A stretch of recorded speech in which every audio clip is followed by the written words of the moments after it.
Bem-vindo ao canal Opinião em Foco. Já deixa aquele like, se inscreve aí e bora pro que interessa.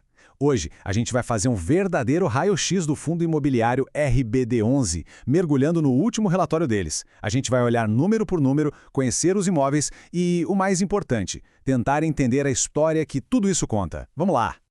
E olha, vamos começar direto pelo que todo mundo quer saber, né? O rendimento. Quanto pingou na conta? Em outubro, o RBRD11 pagou 55 centavos por cota. Gosto de começar já com a resposta porque, no final do dia, é isso que importa. Beleza. Então, o nosso roteiro para esse check-up do fundo vai ser o seguinte: resultados do mês, o que é o RBRD11, um mergulho no portfólio, o cenário econômico e, no final, a gente amarra tudo nas conclusões. Então, vamos começar olhando os sinais vitais do fundo. Como é que foi a saúde dele em outubro? Bora ver os números. Olha só que interessante a história que esses números contam. Primeiro, um dividend yield anualizado de mais de 16%. É coisa pra caramba. Mas o ponto que realmente chama a atenção é o seguinte: a cota está sendo vendida no mercado por R$ 40,40. Só que o valor real, o patrimonial, é de R$ 65,02. Essa diferença cria um desconto de quase 38%. É um número muito expressivo e a gente vai entender o porquê disso. Agora, se a gente olha a foto mais ampla, o desempenho histórico, a gente vê que o RBRD11 ficou para trás de dois benchmarks importantes. O IFIX, que é tipo o Ibovespa dos fundos imobiliários, e o CDI, nossa boa e velha renda fixa. Isso já dá uma pista importante sobre o retorno que o fundo entregou ao longo do tempo. Ok, a gente falou dos números, mas, afinal de contas, o que é o RBRD11? Qual é a dele? Vamos entender a identidade e a estratégia por trás desse código aí. É bem simples. Na verdade, pensa assim, é um fundo que compra imóveis comerciais, tipo escritórios, centros de distribuição, essas coisas, para alugar. E o dinheiro desses aluguéis? Ele distribui para quem tem as cotas. O jogo aqui é totalmente focado em gerar caixa com o aluguel. Olha só o resumo da ópera. O fundo tem 4 imóveis comerciais. Juntos, eles somam quase 24 mil metros quadrados, espalhados por 3 estados. E um detalhe que faz toda a diferença: a gestão é passiva. O que isso quer dizer? Que o foco deles não é ficar girando a carteira, comprando e vendendo imóvel o tempo todo. O trabalho é mais de administrar os aluguéis dos imóveis que eles já têm.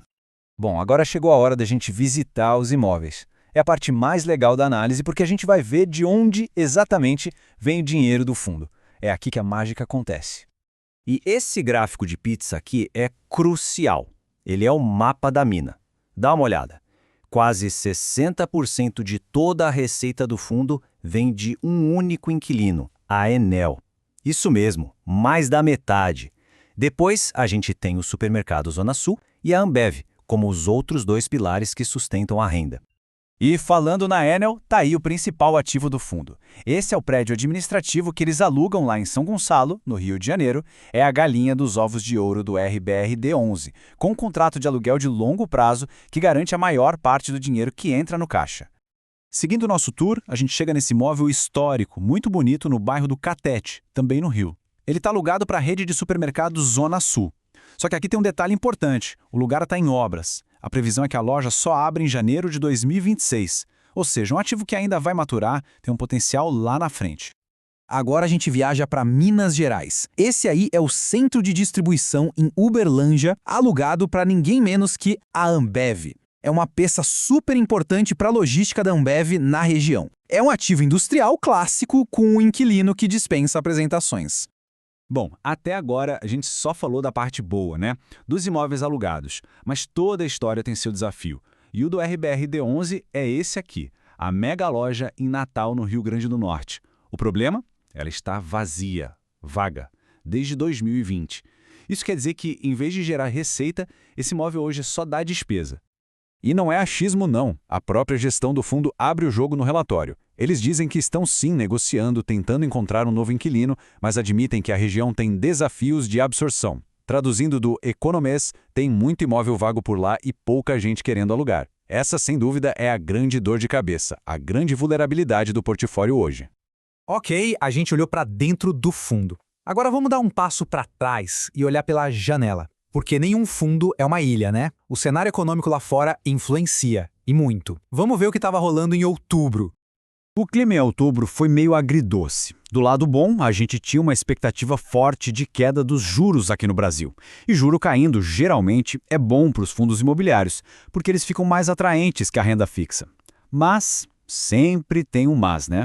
A incerteza fiscal, a famosa preocupação com as contas do governo, continuou ali como uma nuvenzinha no horizonte dos investidores. Beleza, pessoal? Depois de olhar os números, os imóveis e o cenário, chegou a hora de juntar todas as peças desse quebra-cabeça e dar um diagnóstico final sobre a saúde do RBRD11. E a conclusão é que o RBRD11 vive um paradoxo.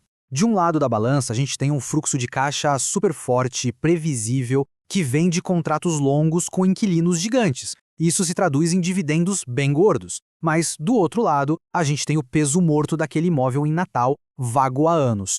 E o mercado, como ele reage a isso? Com aquele desconto gigante que a gente viu. É como se o mercado estivesse dizendo, eu te pago menos por essa cota, porque estou colocando na conta o risco desse imóvel vazio. E é isso que nos leva à grande questão que fica no ar depois de ler esse relatório. Com dividendos tão altos de um lado e um problemão de vacância do outro, esse desconto enorme de quase 40% é um sinal de perigo, um risco para ficar longe?